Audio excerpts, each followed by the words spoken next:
বৃহত্তৰ উপকূলীয় অঞ্চলৰ বিহু উদযাপন সমিতি শ্ৰদ্ধাৰ সভাপতি মহোদয়, সম্পাদক চুলুমণি কলিতা প্ৰমুখ্যে সকলো বিষয়ববীয়াৰ লগতে আজি এই বাপতি সাহোন ৰঙালী বিহুৰ এই মঞ্চত উপবিষ্ট মান্য অনুসাৰে মোৰ শ্ৰদ্ধাৰ অগ্ৰজসকল, আইসকল, ডেকা গাভৰুসকল, মৰমৰ ৰমক জমক কৰি আজি এই সভা সমালি কৰি থকা নাচনীসকল আৰু আমাৰ আজিৰ এই অনুষ্ঠানটো উদ্বোধনৰ যি দায়িত্ব পালন কৰা ৰূপাপুৰ প্ৰাথমিক বিদ্যালয়ৰ প্ৰধান শিক্ষক তথা প্ৰচন গগৈদেৱকে প্ৰমুখ্য কৰি পৰৱৰ্তীলৈকে এই অভাজনৰ তৰফৰ পৰা পবিত্ৰ ৰঙালী বিহুৰ শুভেচ্ছা আৰু অসমীয়া নৱবৰ্ষৰ যি ওলগ সেই ওলগ জনাইছোঁ। ভগৱানৰ চৰণত প্ৰাৰ্থনা জনাইছোঁ যাতে তেখেতে এই অঞ্চলৰ সকলো ৰাইজকে আবাল বৃদ্ধ বনিতাৰ পৰা একেবাৰে কণ কণ মইনা মইনীসকললৈকে নিৰাপদে ৰক্ষা কৰি গোটেই বছৰটোলৈ তেওঁলোকক দীৰ্ঘায়ু কৰি ৰাখক। যি যেনেকৈ আছে, শিক্ষা দীক্ষাত আছে, ব্যৱসায় বাণিজ্যত আছে বা অন্যান্য কৰ্মত নিয়োজিত আছে, সকলোকে সেই নিজৰ কৰ্ম অনুসৰি সকলোকে ভগৱানকৈ দুখন দুখন উন্নতি কৰিবলৈ শক্তি দিয়ক আৰু বছৰে বছৰে যাতে আপোনাসকলৰ এই হাঁহি ফূৰ্তি ৰং ধেমালি অটুট ৰাখক, তাৰ কাৰণে মই ভগৱানৰ চৰণত প্ৰাৰ্থনা জনাইছোঁ। আজি এই পবিত্ৰ অনুষ্ঠানত মই প্ৰথমতে আপোনালোকৰ চৰণত ক্ষমা বিচাৰিছোঁ, কিয়নো মোৰ যি ভাগ দায়িত্ব দিছিলে মুকলি সভাৰ লগত সংগতি ৰাখি মোক দায়িত্ব অৰ্পণ কৰিছিলে, কিন্তু বিষয়ৰ জঞ্জালত আৰু দূৰণিৰ পৰা অহাৰ কাৰণে মই আগতীয়াকৈ আহি আপোনালোকৰ চৰণত উপস্থিত হৈছোঁ। তাৰ কাৰণে যি মোৰ অপৰাধ, সেই অপৰাধ সকলোৱে মাৰ্জনা কৰিব বুলি আশা কৰিছোঁ।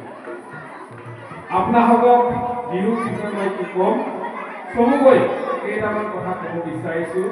বিহুটো কি? আমি সকলোৱে জানো যে বাপতি সাহোন এই ৰঙালী বিহুৰ বতৰত আমাৰ গা সকলোৰে সাতখন আঠখন হৈ উঠে আৰু বিহু বুলিলে আমাৰ সকলোৱে যিটো মনৰ যি ঢৌকি বাহু যুৱক যুৱতীসকলৰ মন উতলা হৈ উঠে।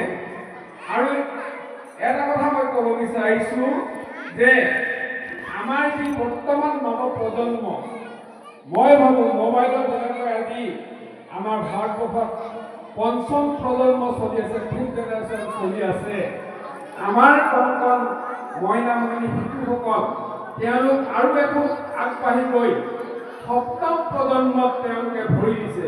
মই এইকাৰণেই কৈছোঁ যে যোৱাকালি মই এগৰাকী কণমানি নাচনী লগ পাইছিলোঁ, মাত্ৰ 16 মাহ হৈছে, কিন্তু এই 16 মাহতে তেওঁৰ কালি যি নৃত্যৰ যি নাচৰ বিহু নাচৰ অভিনয় দেখিলোঁ, মই নিজকে অসমীয়া হিচাপে গৌৰৱ অনুভৱ কৰিছোঁ।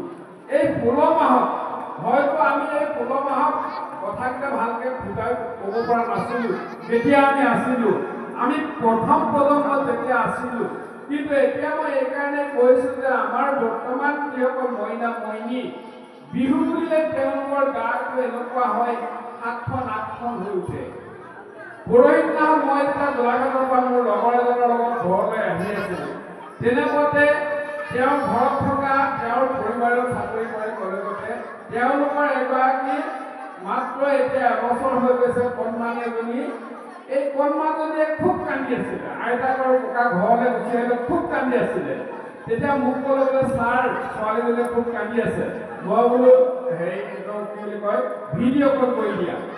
তেতিয়া লগে লগে তেওঁ ভিডিঅ' কল কৰিলে ইমানে আছে মই লগতে বিহু এটা গাই দিলোঁ আৰু বিহুটো গাই দিয়াৰ লগতে তাই কান্দোতে নাচিবহে লাগিলে গতিকে আমাৰ এই অষ্টম প্ৰজন্মৰ মইনা মইনীসকলে অদূৰ ভৱিষ্যতে আমাৰ অসমৰ এই বাপুতিসাহোন বিহুটি ইতিমধ্যে বিশ্ব দৰবাৰ পাইছে আপোনাসকলে সকলোৱে গম পাইছে আৰু আশা কৰিছোঁ বিশ্বৰ দৰবাৰত অসমীয়া জাতিটো এই বাপুতিসাহোন বহাগৰ বিহুৱে পৰিচয় দি অসমীয়া গৌৰৱ উজ্জ্বল কৰি তুলক এতিয়া আপোনালোকে জানে আজি শদিয়াৰ পৰা ধুবুৰীলৈ গোটেই অসমত বিহু বুলিলে উৎসৱ মাথল বিহুৰ কোনো জাতি ভেদ অসমীয়া মানুহৰ মাজত নাই সকলো জাতিৰে বিহুৱে একতাৰ দোলেৰে বান্ধি ৰাখিছে আপোনালোকে হয়তো বহুতে জানে যে এই বিহু শব্দটো দেউৰী ভাষাৰ বিশু শব্দৰ পৰা আহিছে বিশু শব্দৰ অৰ্থ হৈছে যে অতি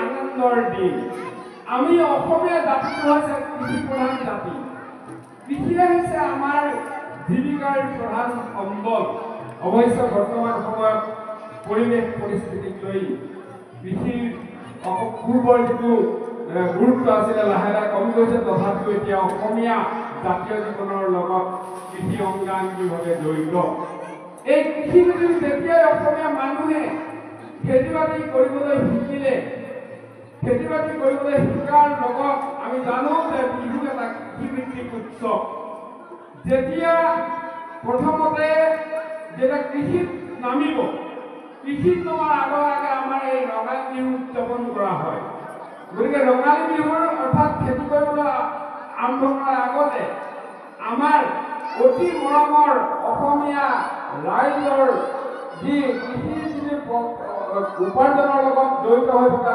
ঘৰৰ গৰুকেইটা এই গৰুকেইটাৰ কুশল মংগল কামনা কৰা হয় আৰু সেইকাৰণে এই 7 বিহুৰ প্ৰথম দিনটোত গৰু বিহু উদযাপনেৰে গৰুকেইটাৰ মংগল কামনা কৰি তাৰপিছত লাহেকে দ্বিতীয় দিনা মানুহৰ বিহু তৃতীয় দিনা গোসাই বিহু আজি গোসাই বিহু চতুৰ্থ দিনা তাঁতৰ বিহু পঞ্চমৰ দিনা নাঙলৰ বিহু ষষ্ঠ দিনা জীয়ৰী বিহু আৰু সপ্তমৰ দিনা চেৰা বিহু এই 7 বিহু উদযাপন কৰি তাৰপিছতে আমি ৰং ৰহস্য কৰি ফূৰ্তি ফাৰ্তা কৰি সকলোৱে খেতি পথাৰত মানে আমি পথাৰত নাঙল লৈ হাল ধৰি লাহেকে খেতি আৰম্ভ কৰিম তাৰপিছত লাহেকে আমাৰ যেতিয়া খেতি নদন বদন হৈ যেতিয়া আমাৰ ধানে যেতিয়া ঠোক মাৰিব তেতিয়া আমি বাপুতিসাহোন আন এভাগি বিহু কাতি বিহু উদযাপন কৰোঁ এই কাতি বিহুত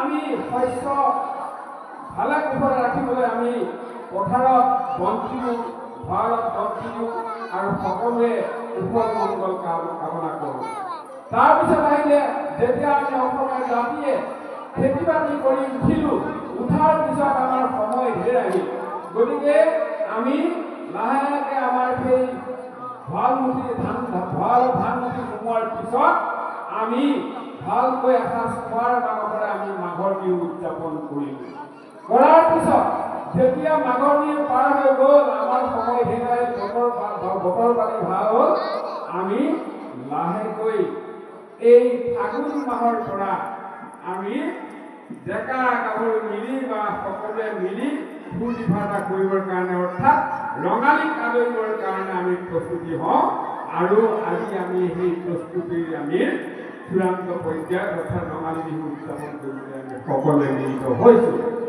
এতিয়া আপোনালোকে জানে যে বিহু যদিও বিভিন্ন নামেৰে নামকৰণ কৰে কিন্তু অসমৰ সকলো জাতি জনগোষ্ঠী মৰাণ বিহু আছে দেউৰী বিহু আছে চুতীয়া বিহু আছে বৈশাখী আছে এই সকলোবিলাক মিলি আমাৰ যি বৃহত্তৰ অসমীয়া জাতি এই বৃহত্তৰ অসমীয়া জাতি গঠন প্ৰক্ৰিয়াত বিহুৱে আটাইতকৈ অনবদ্য ভূমিকা পালন কৰিছে মই অকণমান আগতে কৈ গৈছোঁ যে বিহু অসমীয়া কৃষিভিত্তিক উৎসৱ কৃষিৰ লগত জড়িত হৈ আছে কিন্তু সময়ৰ পৰিৱৰ্তনৰ লগে লগে বিহুৱে আজি এই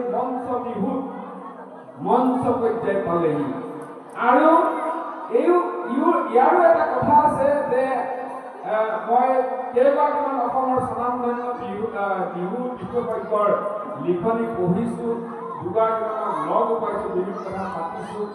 আমাৰ সকলোৱে আপোনালোকে জানে যে বৰ বিহু বুলি কয়। এটা সময়ৰ মহানগৰীৰ অধ্যক্ষ আমাৰ শইকীয়া ছাৰ, এই ছাৰৰ যি বক্তব্য, সেই বক্তব্যৰ পৰা আমি গম পাইছিলোঁ যে অতীতত বিহু আছিলে হাবিতলীয়া বিহু। গতিকে এই যৌৱনৰ আনন্দৰ সময়ছোৱাত ডেকা আৰু গাভৰুৱে পথাৰত হাবি বা কোনোবা কোনোবা অৰণ্যৰ কাষত তেওঁলোকে বিহু মাৰিছিল। আৰু বিহুৰ যিসকল ডেকাই গাভৰুক জোকায় আৰু গাভৰুৱে ডেকাক জোকাই এটা সময়ত বিহু গাইছিল। গতিকে বিহুৰ লগত যৌনবন্ধতাও সোমাই আছে, এইটো আমি নুই কৰিব নোৱাৰোঁ। তাৰপিছত লাহে লাহে সময়ৰ পৰিৱৰ্তনৰ ফলত আমি বিহু আগবাঢ়ি যোৱা দেখিবলৈ পালোঁ। দেখা পোৱা গ'ল যে যেতিয়া আমাৰ শংকৰ গুৰুজনাৰ যেতিয়া জন্ম বা আৱিৰ্ভাৱ ঘটিলে, তেখেতে দেখিলে যে অসমৰ মানুহে এই গৰুৰ ছালৰ যি পৰা যি ঢোলৰ যি মাত উলিয়াই বা মহৰ সীমাৰ পেপাৰ পৰা যি মাত উলিয়াই ফূৰ্তি কৰে, গতিকে সেই ব্যৱস্থাটো লাহেকে তেখেতে ঢোলৰ নিচিনাকৈ ঢোলত তাৰ চেও দিবলৈ ধৰিলে। আৰু ই এটা ধৰ্মীয় অনুষ্ঠান, যিহেতু ঢোলটো ধৰ্মীয় অনুষ্ঠানৰ লগত জড়িত। গতিকে লাহে লাহে সেই গছ তলৰ বিহুৰ লগত আমাৰ গুৰুজনাই বা গুৰুজনাৰ অনুগামীসকলে যোগ দিলে। হৰি ঐ ৰাম আমি ইহঁতে মিলি হুঁচৰি গাম, এই ধৰণৰ যি আমাৰ হৰি নামৰ যিটো পৰম্পৰা, একশৰণ বৈষ্ণৱ ধৰ্মৰ পৰম্পৰা তাত সংযোজিত হ'ল। ইয়াৰ পিছত আমি দেখিবলৈ পাওঁ যে লাহে লাহে বিহু ৰজাঘৰীয়া হ'ল। কোৱা হৈছে যে 1694 খ্ৰীষ্টাব্দৰ পৰা 1717 চনৰ সময়ছোৱাত স্বৰ্গদেউ ৰুদ্ৰসিংহই, আমি সকলোৱে শিৱসাগৰৰ সন্তান, আমি দেখিবলৈ পাইছোঁ যে শিৱসাগৰ ৰংঘৰ, এই ৰংঘৰৰ বাকৰিত বিহুবতীয়া ৰাইজক আমন্ত্ৰণ কৰি, বিহু দলক আমন্ত্ৰণ কৰি তাত বিহু উদযাপন কৰিবলৈ ল'লে। আৰু লাহে লাহে এই ৰজাঘৰীয়া বিহুৱে আমাৰ জাতীয় জীৱনত ঠাই পালে। লাহে লাহে যেতিয়া ৰজাই যেতিয়া বিহু মাৰিবলৈ ধৰিলে, ৰজাক যেতিয়া বিহুক আমন্ত্ৰণ কৰিবলৈ ধৰিলে, তাক দেখি ডা ডাঙৰীয়াসকলেও লাহে লাহে বিহুক নিজৰ ঘৰলৈ মাতি বিহু মৰাৰ পৰম্পৰা প্ৰচলিত হ'ল। আমাৰ তেতিয়াৰ পৰাই কোৱা হৈছে যে এটাৰ বিহুত জাত আছে যে স্বৰ্গদেউ ওলালে পাথৰ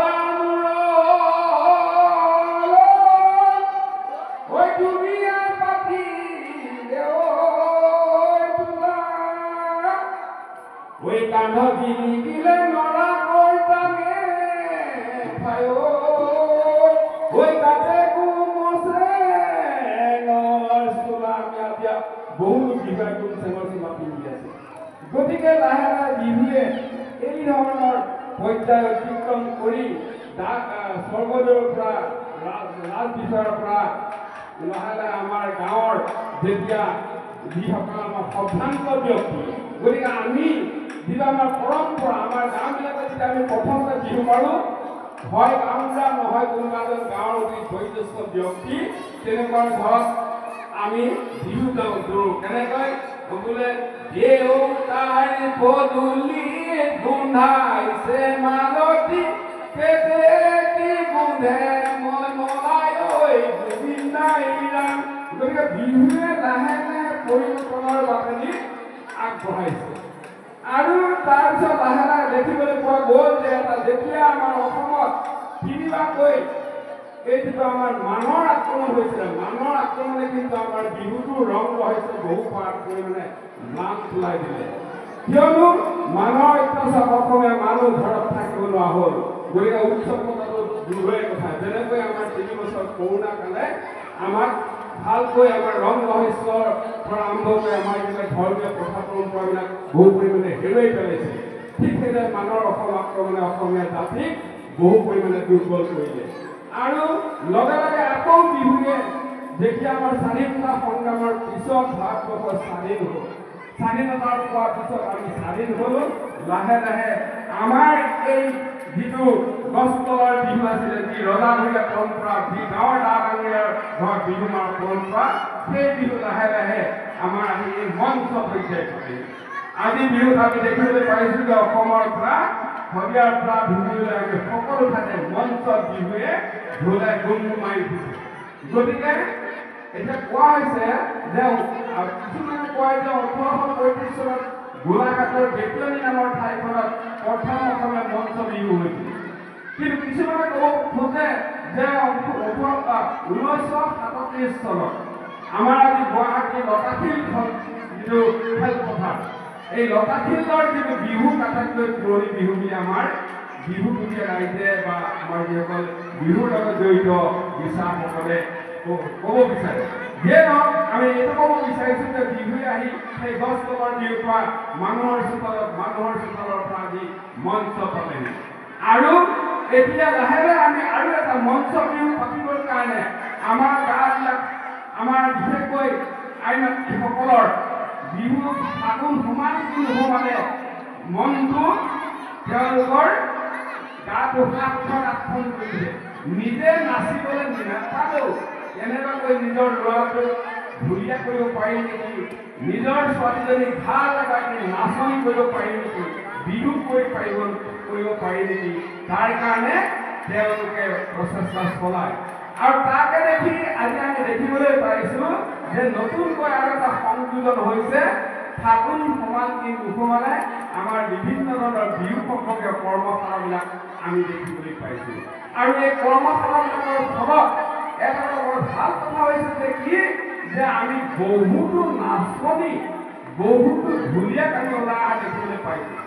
মই আমাৰ ইয়াত এজন যুৱক আছে, নামটো নকওঁ, কৈ দিছোঁ, তেওঁৰ নাম অমূল্য কলিতা। অমূল্য কলিতাই যেতিয়া প্ৰথম ঢোল বজাবলৈ শিকিছিলে, এই টিমত যেতিয়া আমাৰ বহাগমহীয়া যেতিয়া বহাগৰ লাষ্টলৈ বা এই জেঠত যেতিয়া কঠীয়া পাৰিছিলে, দেউতাকে টিমটো দি তাক ঘৰাইবিলাক খেলি বুলি ক'বগৈ খেলি মেলি পঠিয়াইছিলে। তাৰ কিন্তু বিহুৰ প্ৰতি মই কৈছিলে বেয়া নাপাব, তাৰ প্ৰতি বিহুৰ প্ৰতি ঢোল মৰাৰ প্ৰতি লাভ এটা আছিলে। ঠিক দুজন তেনেকৈ লাহে লাহে বিহু বজাবলৈ শিকিলে। আৰু এটা সময়ত আমাৰ গাঁওখনৰ ভিতৰত গোপালপুৰ গাঁৱৰ সি আছিলে আটাইতকৈ ভাল ঢুলীয়া। গতিকে সেই সময়ত ঢোলৰ আজি নিচিনাকৈ আমাৰ মানে এভেইলেবল নাছিলে, অপৰ্যাপ্ত নাছিলে। গতিকে যি যেনেকৈ ক'ৰবাত পায় তেনেকৈ ঢোল বজাবলৈ শিকিছিলে। আমাৰ যিখন দেৱপুৰ গাঁৱৰ একেবাৰে সীমা থকা মহেন্দ্ৰ ককাইদেউ এটা সময়ত ভাল ঢুলীয়া আছিলে। আমি স্কুললৈ যাওঁতে দেখোঁ ককাইদেউ ৰাতিপুৱাই লাহেকৈ ঢোলটো লৈ পুৰা এচাত বজায়। আৰু সেইকাৰণে তেখেতৰ ল'ৰা ছোৱালীগাল পিছত গম পাইছিলোঁ যে ঢুলীয়া নাচনি হৈছিল। গতিকে এই ধৰণৰ পৰম্পৰাৰ মাজেদি বিহু আহি আজি আমাৰ এইদৰে আমাৰ মাজত মঞ্চ পৰ্যায় পাইছেহি। আৰু আমাৰ মাজত আজি বিহুৱে খলকনি তুলিছে। বিহু কৰ্মশালাই নতুন নতুন যুৱক যুৱতীৰ সৃষ্টি বিহুৱা বিহুৱতীৰ সৃষ্টি কৰিছে। ই বৰ ভাল লক্ষণ। গতিকে এই পৰম্পৰা অসমৰ এই বিহু জয়যাত্ৰা অটুট থাকক।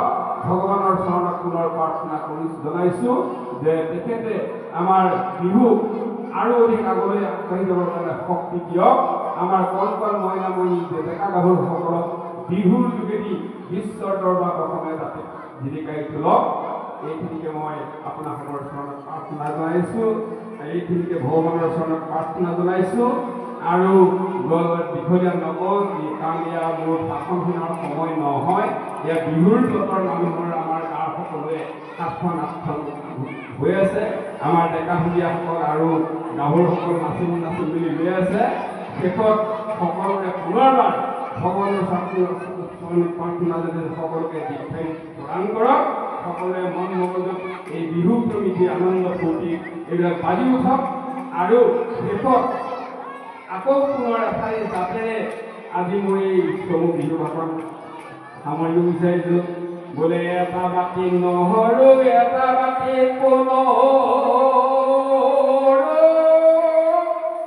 এটা বাতি